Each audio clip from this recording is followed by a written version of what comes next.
What's going on, guys? Welcome back. Today we're going to be taking a look at a case that was just sent out to me from Enermax. This is their EQUILENCE case. Now this is a new case from them.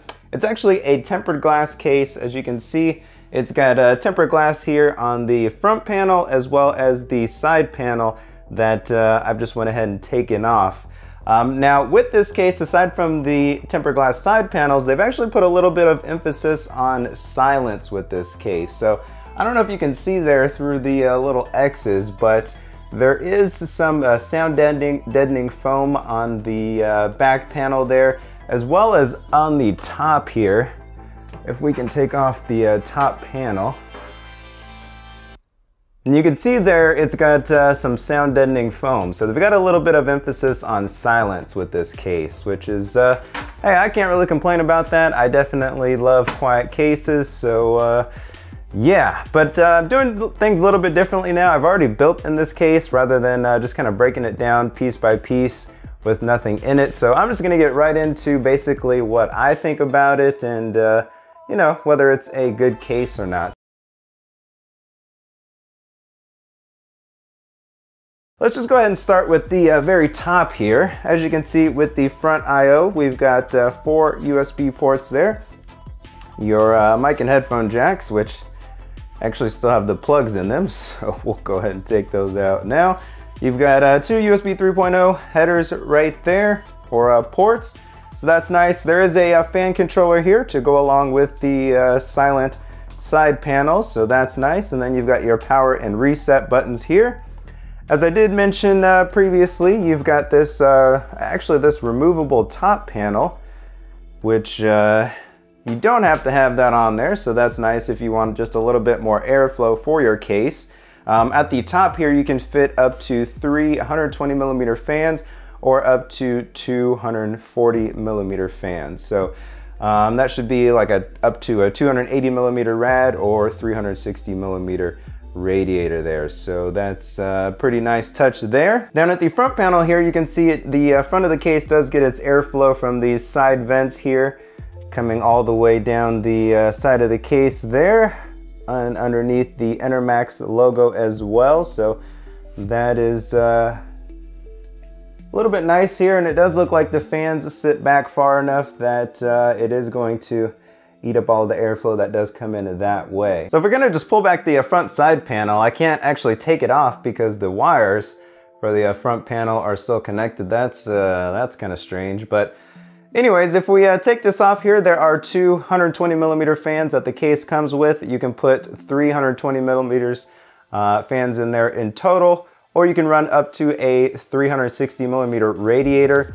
Surprisingly, there is no bolt holes for 140mm fans, so no 140s or 280mm radiators, which is kind of strange for a case that's putting emphasis on silence, but maybe there were some clearance issues with the basement here that may have prevented that. But anyways, you can see the 2 fans there that it does come with.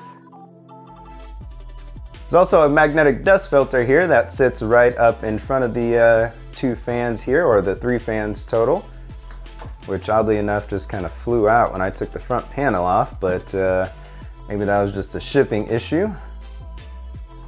On the back side of the case here, we've got a 140mm fan mount. Actually, you can do 120 or 140. In the back there, you've got your I/O slot there on the left side and your 7 PCI slots, and then a bottom mounted power supply, which does have a dust filter that pulls right out the bottom. There you go. And here's just another look at that 140mm fan that they include here. So yeah, it's just kind of odd that they would include a 140 in the back here, but not in the front. Now, as far as the main compartment is concerned, we've got a pretty decent layout here. Looks like we've got 2 rubber grommets up top there for your EPS cable, and then this would usually be used for like any I/O type of cabling, AIO type of cabling to go through the front there. You can get a look at the fans there. You've got 2 rubber grommets at the bottom of the case here for your front I/O.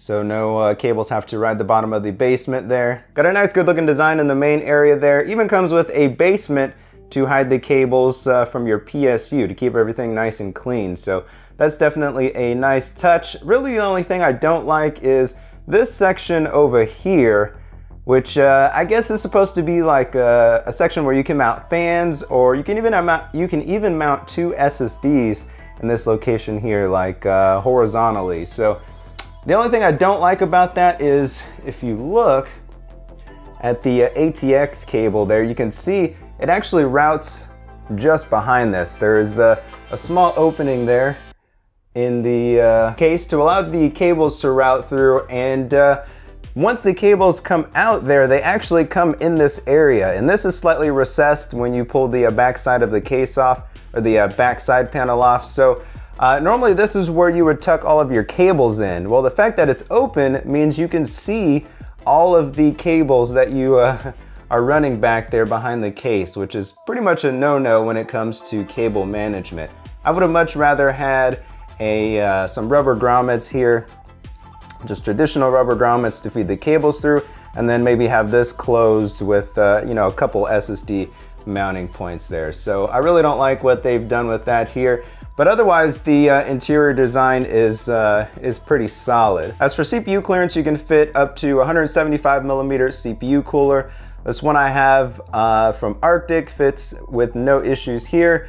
Graphics cards are pretty much a non-issue there in terms of clearance. As you can see, we've got definitely plenty of space here, unless maybe you've got something mounted in this area here. I guess maybe that may be an issue, but if you don't put anything there, you know, you've got tons of space for your graphics card. Now on the back side of the case, you can see where all of my cables and stuff are mounted.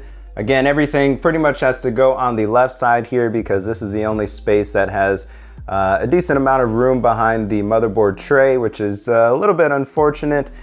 This case again does have a basement setup, so you've got your power supply down here at the bottom. And then if you can kind of see behind my mess of cables there, there is actually a drive cage down at the bottom, which will fit two 3.5 inch or 2.5 inch drives. You've also got more 2.5 inch drive support here at the back, directly behind the motherboard tray, where you can fit two additional SSDs. Other than that, there's not too much going on behind the motherboard tray here. Again, you do get some sound deadening foam.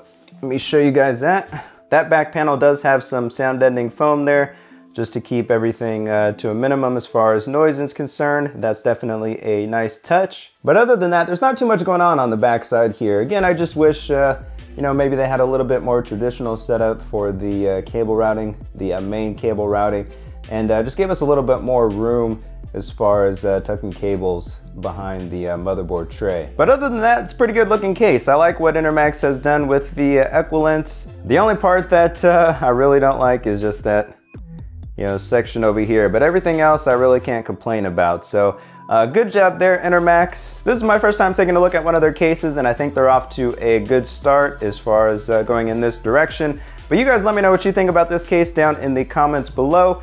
Go ahead and like this video if you like this type of content, and I am out of here, guys. Until next time, see ya.